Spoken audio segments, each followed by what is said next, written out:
Okay, welcome back. Today's going to be a bit different.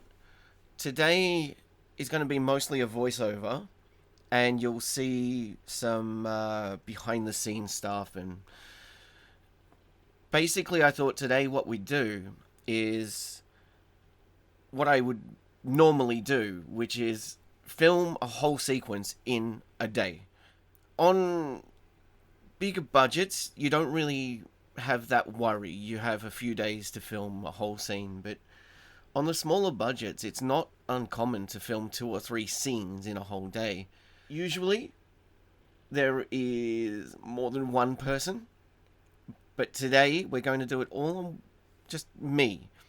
And a nice simple sequence as normal, and the whole sequence will be based on a day. It's not by any means impossible, it's actually quite easier on your own. But it doesn't mean that in your production that you can't work this fast either. If you plan things properly, it's easily doable. I think it's a good exercise, and we'll run through what I'm doing when I'm doing it. I don't even know if this is going to be useful for anybody, but it is what it is, and I hope you enjoy it. Let's go. So when we're putting things together, we need to think about where we're going to put the camera. That's the first thing before any lighting or anything. I decided that I'd put this tripod up early morning so I could get a shot later on in the day. The problem, of course, with it is that it prevented me from taking this camera downstairs, and instead I used the action camera, which, yeah, good results. But yeah, really, I should have taken the old GF2 as well. That would have really helped. And I think after this morning, that's what I'm going to do. I'm going to take the GF2 and leave this camera still upstairs until after I've got this shot. Okay, so I just got everything into the editing bay and going through all the footage. And yeah, this is our shot of me sitting on the stairs. Uh, and yeah, I was being a bit lazy. I should have used one of the compacts instead of the action camera, but I was being lazy, and this is the consequence of being lazy. Thought the field was wide enough.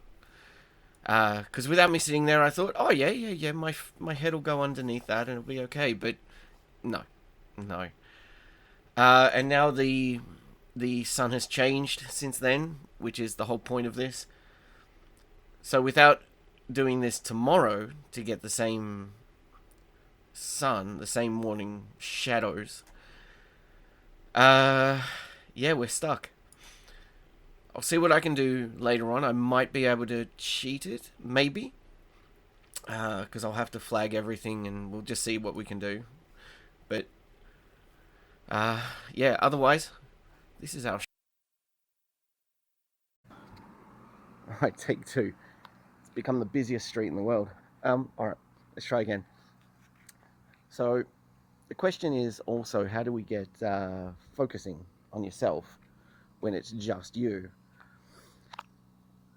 The easy answer is you just put it at a really high aperture, but when you got a really filthy sensor like this one that can't be cleaned, well, you're kind of stuck. Uh, Even so, I'm trying to do a bit of a close-up, so I could still put quite a long lens and, be alright. Yeah, the 50 should be okay, but I would like the separation here in terms of focus, so we can always guess, kind of, using the markings on the lens, and we could even use a tape measure and we'd get pretty close. So the really easy way that I do it is simply guess, stand somewhere that you can remember. So I used this line and I put my heel on the road there and then got this plane of focus. Then I went back and I checked the monitor and it's doing two things. So we can see on this particular take I was in focus, but the framing's a bit off. The head's alright, but I need to take a small step backwards. So on the next one, then we come in and there we go, much better framing, and I know I'm in focus. So I know we're not making high art here, but when you're doing things yourself, yeah, there's a lot of options you got. Alright, I'll talk to the camera again now. There is a shot I rather like to do, and that is feet. Not feet as in the Tarantino way, but feet as in passing of time feet. I'm not particularly fond of feet, but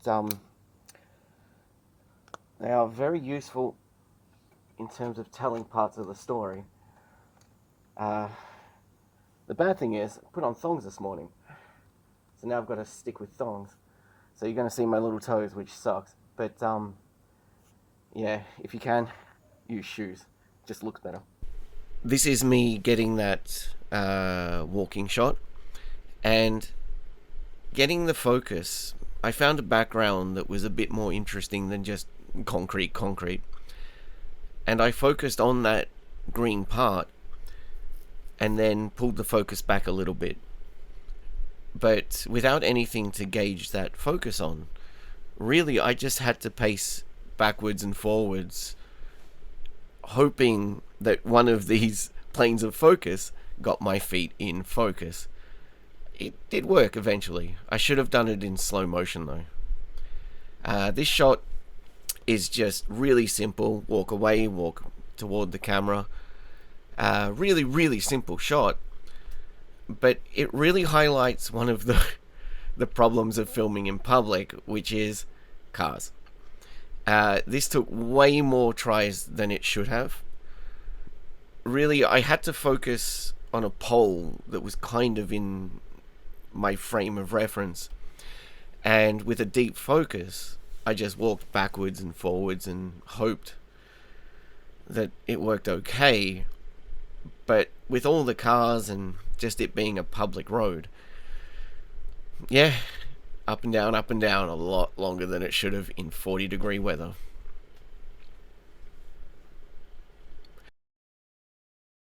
Yeah, again, this is me just trying to get the focus really close.